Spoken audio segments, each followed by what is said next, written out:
Eh bien, bonjour à tous. Moi, je suis Laure Reynaud. Je travaille au Centre national de recherche météorologique, qui est une unité mixte de recherche avec la double tutelle Météo France CNRS. Et donc, mon domaine d'expertise, c'est la prévision numérique du temps, et en particulier la prévision dite probabiliste, ou de façon un peu équivalente, la prévision d'ensemble, donc qui fait l'objet de la présentation de ce matin. À la suite de la présentation de Ronan, on va continuer à aborder la notion d'incertitude aujourd'hui et on va se focaliser donc dans cette présentation sur un type, d'incertitude qui a été mentionné par Ronan, hein, et qui a un intérêt important pour un grand nombre d'applications agricoles. Donc c'est l'incertitude liée, aux prévisions météorologiques. Alors, j'imagine que dans l'audience ce matin, vous êtes un certain nombre à être familiers des prévisions météorologiques et peut-être à les regarder de façon, très régulière. Donc je vous apprends rien en disant qu'aujourd'hui les prévisions météorologiques, même si elles ont beaucoup évolué au cours des dernières années et qu'elles continuent, d'évoluer encore, régulièrement, eh bien elles restent, imparfaites. Alors imparfaites, au sens de ce qui se passe en réalité, hein. Si on compare a posteriori une prévision à ce qui s'est réellement passé, donc à des observations, eh ben on peut quantifier en fait, l'erreur qui a été commise. Et une autre, caractéristique des prévisions, donc en plus de leur imperfection, c'est, l'incertitude qui leur est associée. Et ça, l'incertitude, elle se manifeste, par exemple, si vous regardez la météo pour le week-end, si vous la regardez le lundi, le mardi, le mercredi ou le jeudi, eh ben, vous n'aurez pas forcément la même prévision. Donc ce qui montre que la prévision évolue en fonction des ingrédients qu'on a et donc c'est, ça en fait qui montre que les prévisions sont incertaines. Alors c'est sur cette incertitude qu'on va se focaliser ce matin. Parce que, pendant longtemps, en fait, l'incertitude des prévisions météo, c'est quelque chose qu'on n'a pas forcément communiqué. On se contentait de communiquer une prévision unique, mais sans indiquer le degré d'incertitude ou de façon équivalente, le degré de confiance qui entourait cette prévision. Et puis on s'est rendu compte, il y a quelques années, que en fait, cette notion d'incertitude, elle était réellement importante. Déjà pour renforcer la confiance des utilisateurs dans les prévisions qu'on communique et puis aussi pour l'utilisation de cette information météorologique dans les applications et notamment ici dans des modèles agronomiques. Hem, ce qu'on va essayer de voir ce matin, c'est d'expliquer, un peu mieux d'où vient l'incertitude des prévisions météorologiques. En fait, pourquoi les prévisions sont incertaines et pourquoi elles le sont encore. On pourrait dire finalement au fur et à mesure qu'on progresse dans le processus de prévision, cette incertitude, elle pourrait diminuer, voire disparaître et pourtant c'est pas le cas. Donc on va essayer de mieux comprendre les mécanismes qui expliquent, cette incertitude et les différentes sources d'incertitude. Et puis le deuxième volet de la présentation, ce sera d'essayer d'expliquer maintenant, comment on peut l'estimer, cette incertitude? Il y aura un dernier point, mais alors ça, c'est pas moi qui en parlerai, c'est finalement qu'une fois qu'on a cette notion, cette incertitude, qu'est-ce qu'on en fait en pratique? Comment on peut l'exploiter dans des outils d'aide à la décision? Et ça fera l'objet plutôt des présentations qui suivront. Alors pour, commencer donc avec cette notion d'incertitude et prévision météorologique, c'est important de revenir à ce qu'est une prévision. En fait, comment aujourd'hui on calcule des prévisions météo? Alors, les prévisions météorologiques aujourd'hui, elles sont calculées avec des modèles mathématiques et physiques qui permettent de simuler au cours du temps l'évolution de l'atmosphère et il y a essentiellement deux ingrédients vraiment principaux pour faire une prévision. C'est que d'une part, on doit connaître, les lois selon lesquelles un état de l'atmosphère se développe à partir du précédent. Donc ça, c'est tout ce qui va, ça va être le contenu en fait de ce qu'on appelle le modèle de prévision du temps. Et puis un autre point important, c'est le point de départ. Parce que si je veux faire une prévision pour demain, eh bien, il faut que j'ai ce modèle, donc qui va permettre de simuler l'évolution au cours du temps de l'atmosphère, mais il faut aussi que je sache de quel point je pars. Donc c'est-à-dire quel est quel est l'état de l'atmosphère aujourd'hui, à l'instant, où je vais lancer la prévision. Donc ça, c'est ce qu'on appelle l'état initial et pour calculer cet état initial, eh ben, on va se servir de toutes les observations qui sont faites, en différents points de l'atmosphère, que ce soit observations qu'on appelle in situ, par exemple avec des stations météorologiques, au sol ou en mer, ou maintenant de plus en plus de l'observation satellitaire. Donc le principe de la prévision, du temps, il est en fait relativement simple sur le papier. Il se complique un peu quand on veut le faire en pratique, mais sinon le concept est assez simple donc, il est ici récapitulé. On a besoin de connaître les lois d'évolution de l'atmosphère, on a besoin de connaître le point de départ et on a aussi besoin d'une puissance de calcul qui est très importante, donc on travaille avec des supercalculateurs et donc la sortie de tout ça, bah, ça va être des prévisions météorologiques du temps allant de quelques heures à plusieurs jours, voire éventuellement même plusieurs semaines, d'échéance ou alors encore plus, plusieurs mois, mais là, ça relève du domaine de la prévision climatique qui est un peu différent de la prévision du temps. Donc ici, en fait, je vais me concentrer dans la suite de la présentation sur les aspects vraiment prévision du temps. Donc on va dire d'aujourd'hui à 15 jours d'échéance environ. Alors la prévision numérique du temps, c'est une discipline qui est relativement récente, qui s'est développée surtout à partir du milieu du XXe siècle. Ça s'explique assez facilement, c'est qu'avant ça, ben, on n'avait pas la puissance de calcul pour faire de la prévision météorologique opérationnelle. Donc depuis, les premiers modèles, bah, on a eu des améliorations, régulières et importantes, donc qui sont liées, bah, d'une part à l'augmentation de la ressource de calcul, à l'amélioration des modèles aussi, hein. Les premiers qu'on utilisait dans les années 50 n'avaient rien à voir avec ceux qu'on peut utiliser aujourd'hui. Quelque chose d'important aussi, c'est l'augmentation, très importante du nombre d'observations.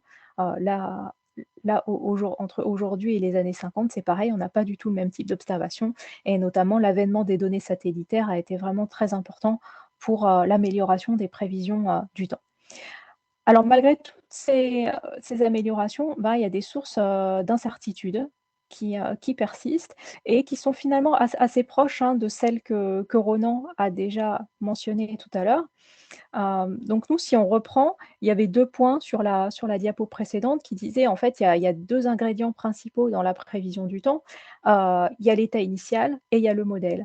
Et bah, déjà, si on reprend que ces 2 points, il y a de l'incertitude autour de ces 2-là, puisque quand on calcule l'état initial, j'ai dit donc on va faire appel aux différentes observations qui sont effectuées partout sur le globe et les observations, bah, quand on y réfléchit, c'est de l'instrumentation. Donc ça veut dire qu'il y a une erreur de mesure qui est associée. Il y a aussi des points du globe qui ne sont pas bien observés. Par exemple, si je vous montrais des cartes du réseau mondial d'observation, ben, on pourrait voir que les océans sont beaucoup moins bien observés que les continents, que l'hémisphère sud est beaucoup moins bien observé que l'hémisphère nord également. Donc il y a des disparités. En fait, les observations, elles sont caractérisées par de l'hétérogénéité, que ce soit spatiale, temporelle ou en termes de qualité ou de variable qui est observée. Donc l'état initial, en fait, on ne pourra jamais le connaître à avec, avec certitude. Il y aura toujours une source d'incertitude qui entoure cette estimation-là. Donc ça, c'est le premier point. Ensuite, ben, comme Ronan l'a dit, on utilise des modèles.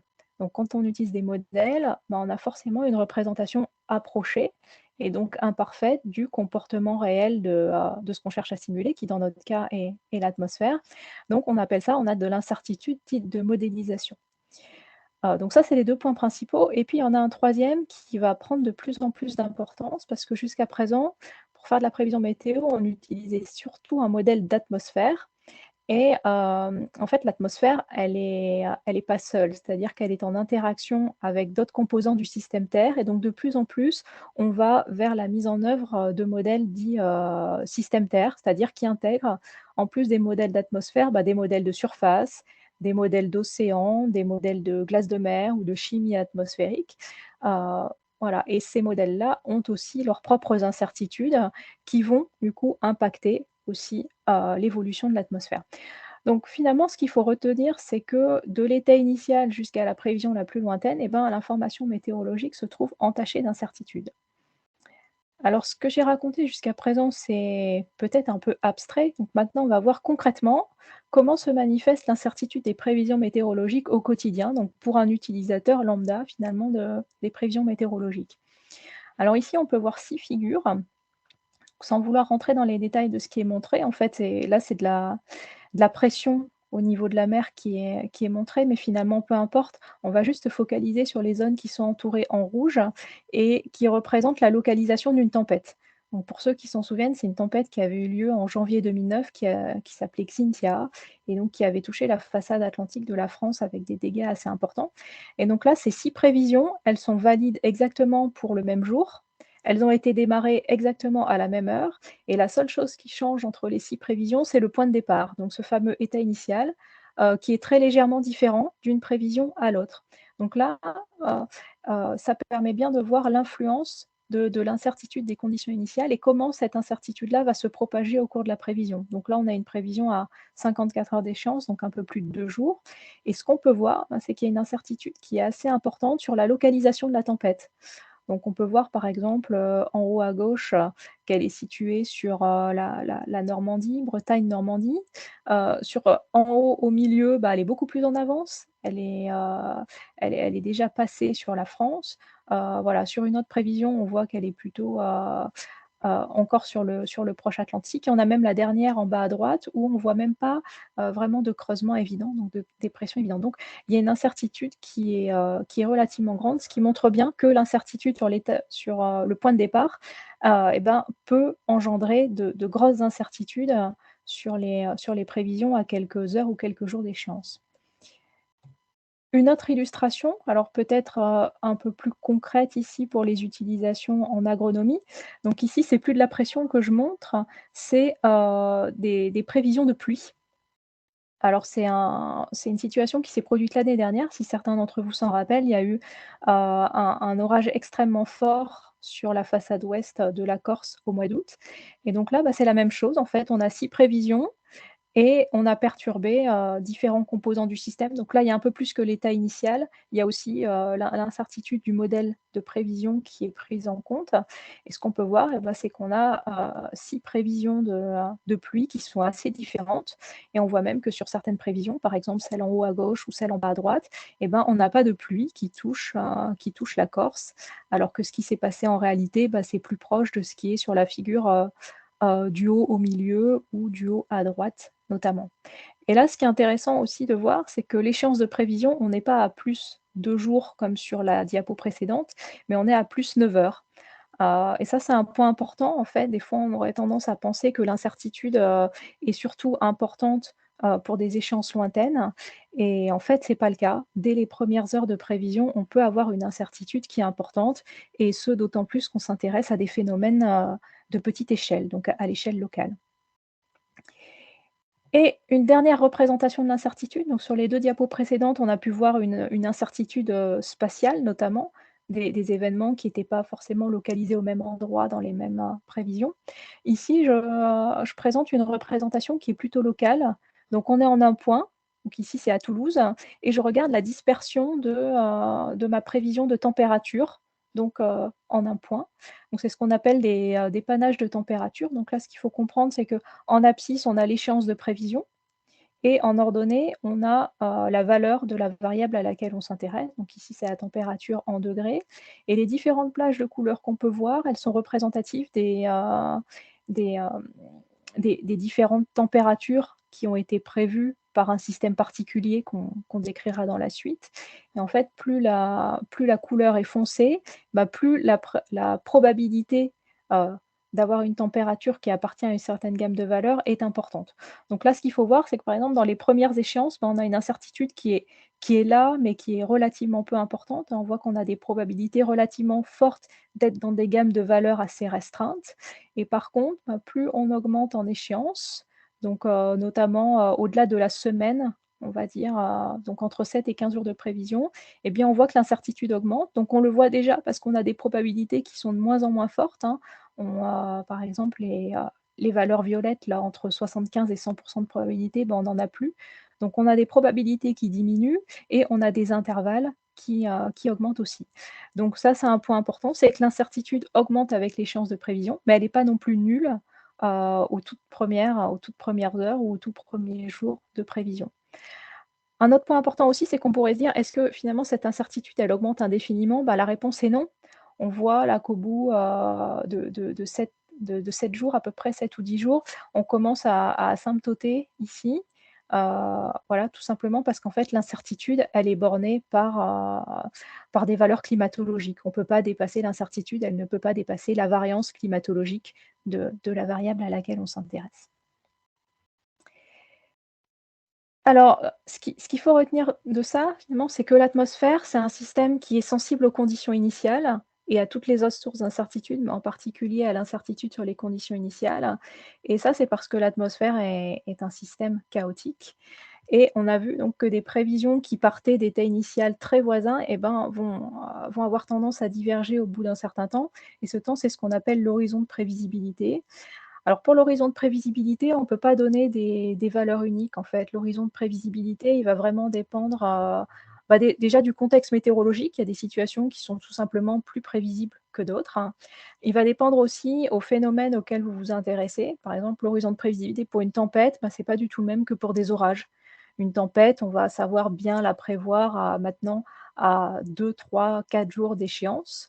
Alors que des orages à ces échéances-là, on n'est pas capable de les prévoir et des fois même, c'est encore difficile de prévoir exactement la localisation et l'intensité des orages, même à quelques heures, d'échéance. Alors la question qu'on pourrait se poser, c'est finalement, est-ce que toute tentative de prévision, est vouée à l'échec au-delà de cet horizon de prévisibilité? Alors la réponse, elle est heureusement non, et tout simplement, il va falloir adapter la façon dont on fait la prévision. Donc au-delà de cet horizon de prévisibilité, fonctionner avec une seule et unique prévision qu'on va appeler déterministe, et ben, ça a pas de sens. Il va vraiment falloir considérer l'incertitude qui est associée à la prévision météorologique si on veut l'exploiter, de la meilleure des façons. Donc à partir de là, ben, voilà, l'incertitude va vraiment devenir une information à part entière. Finalement, c'est une information qui est aussi importante que la prévision en elle-même, hein. Et donc pour accéder à cette incertitude, ben, on va changer de façon de faire, c'est-à-dire qu'on va passer d'une prévision, déterministe, donc une seule prévision, à une approche probabiliste de la prévision du temps. Alors ça, Ronan en a déjà un peu parlé, hein, de la notion de prévision, probabiliste, donc on va revenir rapidement dessus. Hem, donc ce qu'on connaît le mieux, donc je disais, c'est la prévision déterministe, donc à un état initial, on va associer une prévision. Donc là, on a un exemple en restant sur une prévision de température, localement, donc par exemple, dans la pièce où vous êtes. Eh bien, notre modèle va nous donner une certaine valeur et puis a posteriori, on pourra comparer à des observations pour savoir si la prévision était juste ou si elle était entachée d'une erreur. Maintenant, si on passe dans le domaine de la prévision probabiliste, eh bien, on va plus chercher à prévoir une seule et unique valeur, mais on va chercher à prévoir la distribution de probabilité, de l'état de l'atmosphère, donc en l'occurrence ici, la distribution de probabilité de la température dans la pièce où vous êtes. Et l'intérêt de ça, bah, c'est que la prévision probabiliste va fournir une information qui est beaucoup plus riche qu'une prévision déterministe. Donc là, par exemple, ce qu'on peut voir, alors c'est un exemple très idéalisé, c'est pas du tout la réalité, mais ce qu'on pourrait voir sur ce cas-là, c'est que la prévision probabiliste, est cohérente avec la prévision déterministe. Donc elle indique que le mode de la distribution est cohérent avec la prévision déterministe, mais elle montre aussi que, bah, la valeur qui est observée a posteriori fait partie des possibles au sens de la distribution qui est prévue. Alors, une autre façon de voir la prévision probabiliste, et ça rejoint un peu la figure que j'ai montrée tout à l'heure des panaches de prévision, c'est représenter, par exemple, pour chaque échéance de prévision sous forme ici de boîte à moustaches. Donc, c'est voilà, une représentation un peu plus synthétique de la distribution. Donc, on peut voir, comme tout à l'heure, finalement, que sur les premiers jours de prévision, on a une incertitude qui est relativement faible, et puis qu'elle va augmenter à partir au-delà de 5-6 jours de prévision à peu près. Alors, maintenant, comment on s'y prend pour faire une prévision probabiliste?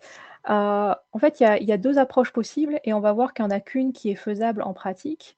Donc la première façon de faire, ce serait de dire: «Est-ce qu'on peut adapter les équations du modèle pour les rendre, stochastiques?» Donc est-ce qu'on pourrait construire un modèle qui prévoit directement la distribution de probabilité plutôt qu'une valeur unique? Alors ça, la théorie, elle donne une solution là-dessus, hein. On a, l'équation de Fokker-Planck ou aussi équation de Liouville en fait, qui permet de faire évoluer des distributions de probabilité, mais c'est des choses qui coûtent beaucoup trop cher et qu'on peut pas faire en pratique, au moins sur des systèmes, de grande dimension comme c'est le cas, nous, avec le système atmosphérique. Alors on va procéder autrement et là pareil Ronan a déjà donné un peu la solution, c'est qu'on va procéder par échantillonnage. Donc la distribution de probabilité, on ne peut pas l'estimer, la prévoir de façon continue, mais on va l'échantillonner et donc on va construire des échantillons de prévision qu'on appelle aussi des prévisions d'ensemble ou des ensembles de prévisions. C'est-à-dire qu'au lieu de faire une seule prévision, ben, on va en faire 10, 20, 30, 40, 50. Alors on n'en fait pas beaucoup plus que 50 parce que déjà faire une prévision, ça coûte cher, mais en faire 50, ça va vraiment coûter, encore plus cher. Donc aujourd'hui, les ensembles de prévisions qu'on utilise dans les services de météo opérationnels, les services de prévision opérationnelle, les plus grands qu'on a aujourd'hui, c'est à peu près 50 prévisions dans un ensemble. Et la façon de construire ces ensembles, bah, elle est assez simple. En fait, tout à l'heure, on a mentionné les différentes sources d'incertitude qui entouraient une prévision météorologique et ben, on part de là, on se dit, on fait le listing finalement des différentes sources d'incertitude dans les différents composants d'un système de prévision météo et on va chercher les façons de représenter cette incertitude, d'échantillonner ces différentes sources d'incertitude et donc on va réaliser différentes prévisions qui partent d'états initiaux différents, qui utilisent des réglages, très légèrement différents des modèles. Pareil, je parlais des couplages après, le modèle atmosphérique est couplé à d'autres modèles. Là aussi, on va pouvoir échantillonner l'incertitude de ces coupleurs. Donc, une représentation schématique et très classique d'un système de prévision d'ensemble, c'est celui-ci. Donc, on part d'un état initial, on a une incertitude qui l'entoure et on va échantillonner, on va tirer en fait différentes réalisations de cet état initial et on va réaliser une prévision météorologique qui part de chacun de ces états initiaux. Et donc à la fin, on obtient un ensemble, de prévisions perturbées et si on a travaillé correctement, donc si on a bien échantillonné les incertitudes comme il faut et ben, on doit avoir un ensemble de prévisions qui est représentatif de l'incertitude, donc de cette prévision. Donc après, il y a toute une partie du travail, mais sur laquelle je ne reviendrai pas, c'est pas le but de la présentation d'aujourd'hui, qui est la synthèse de cette information. Parce que, bah, déjà analyser une seule prévision météorologique, ça demande un certain temps, mais quand il faut en expertiser 50, ben, ça devient, tout bonnement impossible. Donc après, il y a des méthodes de synthèse, hein, qui reposent notamment sur, l'analyse des quantiles de cette distribution ou des cartes de probabilité, par exemple, comme c'est représenté ici. Donc, ici, on a une carte de probabilité de dépassement de seuil, mais ça, je pense qu'on y reviendra dans des présentations, dans les présentations qui suivent. Alors, utiliser une prévision d'ensemble, bah, c'est vraiment intéressant par rapport à utiliser une prévision unique dite déterministe, parce que ça permet de proposer des scénarios alternatifs. Donc, on l'a vu, ça permet d'avoir vraiment une quantification de l'incertitude des prévisions. En fait, plus l'ensemble de prévisions qui est prévu est dispersé, et ben, plus l'incertitude est grande. Moins il est dispersé, plus l'incertitude est petite. Donc, ça permet de donner un indice de confiance à la prévision. Et d'ailleurs, si certains regardent la prévision, par exemple, à la télé, et ben, souvent on communique un indice de confiance. Alors, pas pour les premiers jours de prévision, mais à partir de 3 ou 4 jours, je crois, on communique un indice de confiance et en fait, cet indice de confiance, il est directement déduit de ces systèmes de prévision d'ensemble et notamment de la dispersion de l'ensemble de prévisions. Les prévisions d'ensemble, ça a aussi vraiment un intérêt en cas de survenue d'un événement météorologique, intense parce que dans ce cas, ben, on est souvent, dans les queues de distribution et l'ensemble va permettre, d'échantillonner ça beaucoup mieux forcément qu'une prévision déterministe. Et pour terminer cette présentation, donc je vais présenter les systèmes de prévision d'ensemble qui sont aujourd'hui développés et opérationnels à Météo France. Donc à commencer par le système de prévision d'ensemble dit global. Alors global parce qu'on couvre l'échelle mondiale. Donc il s'appuie sur un modèle qui s'appelle Arpège, que certains peut-être connaissent déjà. Donc Arpège, on a sa version déterministe et puis on a sa version ensembliste. Donc la version ensembliste de ce modèle Arpège, elle contient 35 prévisions.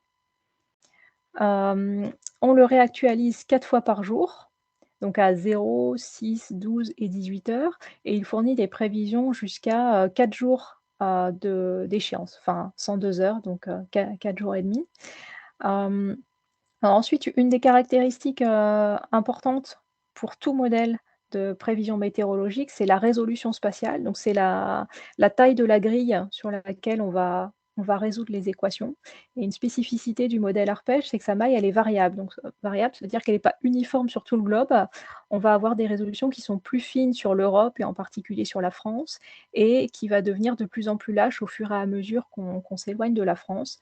Donc, aujourd'hui, je pense que ce qui nous intéresse, ça reste quand même la prévision sur la France. Donc, je vais donner uniquement la résolution sur la France, là, qui est de l'ordre de 5 kilomètres. Et les prévisions, enfin les différentes sources d'incertitude qui sont échantillonnées, c'est l'incertitude initiale et l'incertitude donc dite de modélisation. Donc ensuite, en complément de ce système global, on a un système, régional qui lui s'appuie sur un autre modèle qui s'appelle AROM, qui est vraiment le modèle phare pour faire de la prévision à fine échelle sur la France et à très courte échéance. Donc lui, il est un peu moins grand parce qu'AROM, c'est un modèle qui coûte plus cher qu'Arpège du fait de sa de sa maille qui est plus fine. Donc aujourd'hui, on a 17 prévisions dans la prévision d'ensemble AROM et l'année prochaine, on devrait passer de 17 à 25. C'est aussi un modèle qui est actualisé 4 fois par jour, donc qui va un peu moins loin en échéance, on va jusqu'à 51 heures et par contre la résolution, horizontale, donc la taille de la maille de calcul, elle est plus fine qu'Arpège, bien sûr. On est à 1,3 kilomètre et là, c'est une résolution qui est uniforme, donc sur tout le domaine couvert par AROM, qui est un domaine, sur l'Europe de l'Ouest, on a une résolution de 1,3 kilomètre.